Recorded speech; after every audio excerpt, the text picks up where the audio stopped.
Hoy, en este ejercicio, vamos a trabajar con condensadores o capacitores. La figura lo que muestra es una fuente de corriente continua, eh, dos capacitores y un interruptor que puede girar hacia el lado A o hacia el lado B. Acá están los datos de la consigna del problema. Dice: la figura muestra un circuito con una tensión de 12 voltios de la fuente, un capacitor de 500 picofaradios, el C1, y un capacitor de 125 picofaradios, el condensador 2. Pico significa 10 a la menos 9, ¿sí? 9 veces más chico que la unidad del faradio. El interruptor se cierra hasta A y el capacitor 1 se carga por completo. Es decir, en la primera consigna del problema, el interruptor está hacia este lado, entonces esta parte del circuito que estoy marcando acá, esta parte no estaría siendo parte del análisis porque está desconectado. En esta parte, cuando está el interruptor hacia A. Entonces dice: encuentre la energía almacenada en C1 en esta situación, y luego el interruptor se mueve hacia B y se deja que el circuito llegue al equilibrio. Encuentra la energía total almacenada en C1 y en C2. Bien, vamos a analizar por parte este ejercicio. El interruptor se cierra hasta A y el capacitor C1 se carga por completo. Encuentre la energía almacenada en C1. Es decir, que cuando tenemos esta configuración, la fuente, el C1 y el interruptor hacia el punto A, toda esta parte del circuito se deja sin analizar porque no forma parte del circuito, y tenemos que encontrar la energía almacenada en el circuito 1. Bien, todos sabemos, a esta altura deberíamos conocer que el condensador es igual a la carga dividido la tensión entre las placas. Es decir, la carga que acumula en las placas el condensador, dividido la tensión entre las placas, o sea, los voltios, nos da la capacidad del condensador.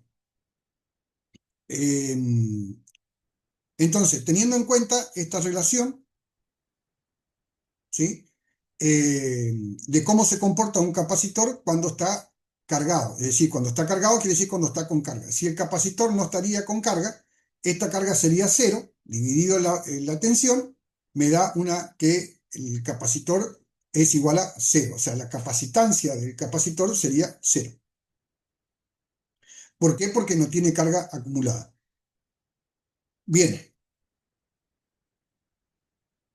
Vamos a comenzar a analizar esta parte del circuito. La energía acumulada.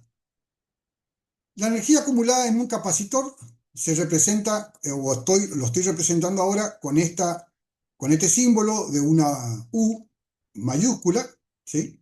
Y es igual a 1/2 de la carga al cuadrado dividido el valor del capacitor en faradio.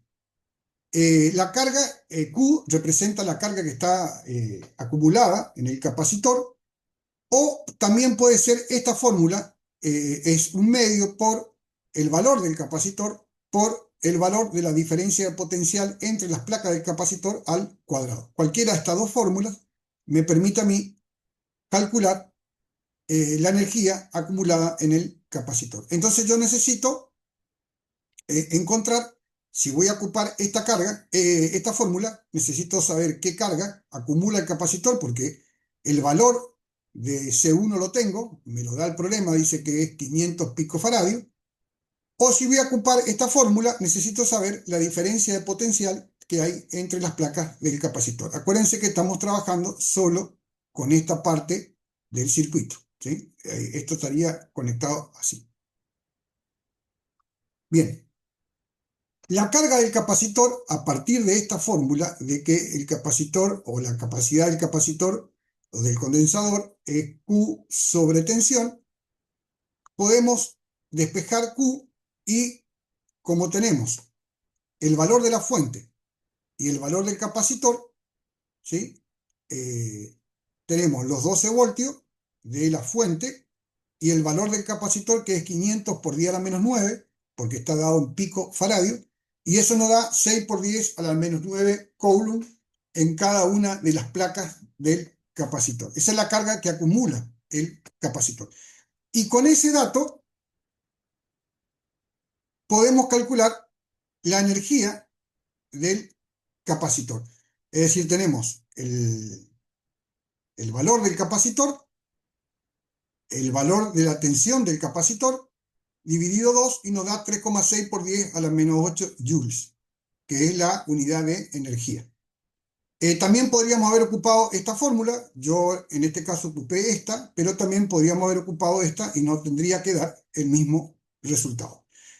Entonces, en la consigna A, el capacitor queda con esta carga Q, ¿sí? Y con esta energía de 3,6 por 10 a la menos 8 joules.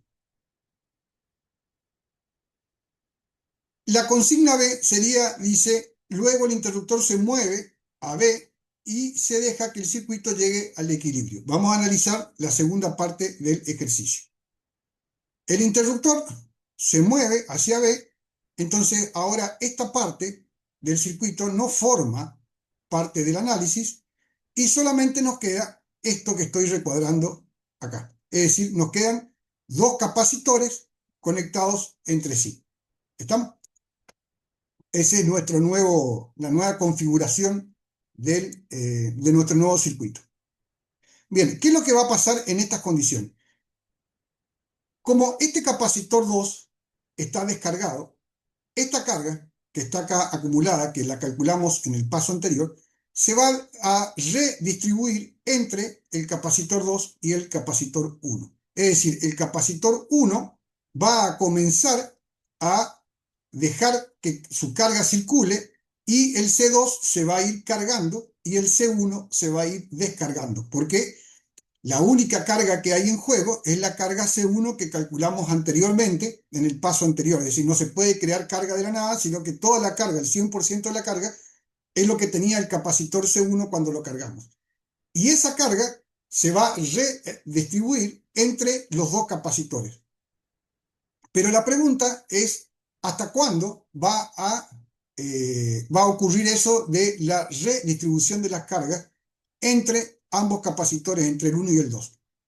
Eso va a pasar hasta que la diferencia de potencial en este capacitor, delta B, sea exactamente la misma que la diferencia de potencial en el capacitor 2. Cuando los voltios o la diferencia de potencial sea la misma en C1 y sea la misma en C2, se dice que llegó a la tensión de equilibrio y no va a haber más circulación de carga. Entonces, en forma resumida, este capacitor C1 cargado y este capacitor C2 descargado, este capacitor C1 va a comenzar a descargarse a través de estos conductores, el condensador 2 va a comenzar a cargarse hasta que la diferencia de potencial eléctrico entre las placas del condensador 2 sea la misma que la placa del condensador 1. Es decir, si acá yo tengo un signo negativo y acá tengo un signo positivo, acá tendré un signo positivo y acá tendré un signo negativo. Cuando estas dos diferencias de potencial sean exactamente el mismo valor, van a estar en oposición, por lo tanto no va a haber más circulación de carga. Esa es la clave para encontrar la solución a este ejercicio. Bien, ahí lo que tenemos que dice que Q es la carga del capacitor C1, que es lo que estaba explicando recién, al momento de conectarse al punto B. Entonces, esta carga, que es la que tenía el capacitor C1, antes de conectar acá al punto B, tiene que ser sí o sí la suma de la carga Q1 que quedó ahora acá y la carga Q2 después de la redistribución de las cargas.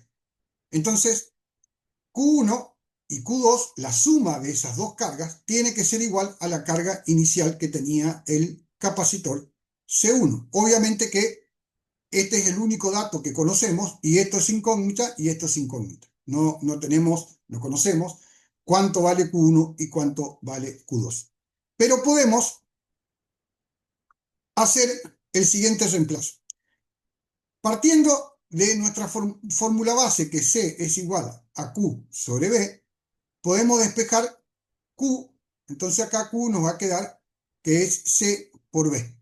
Y esto es lo que hicimos acá. Q1, que es la carga que desconozco, incógnita, del capacitor C1 después de la redistribución de carga, tiene que ser necesariamente el producto del capacitor 1 por la diferencia de potencial B1, que es incógnita. Y en el capacitor 2, que es la carga Q2, que también es incógnita, tiene que pasar exactamente lo mismo. La podemos representar como el producto del capacitor 2 por la diferencia de potencial sobre las placas del capacitor 2. Entonces, en equilibrio, la carga deja de circular y la tensión es la misma en ambos condensadores, como explicamos recién.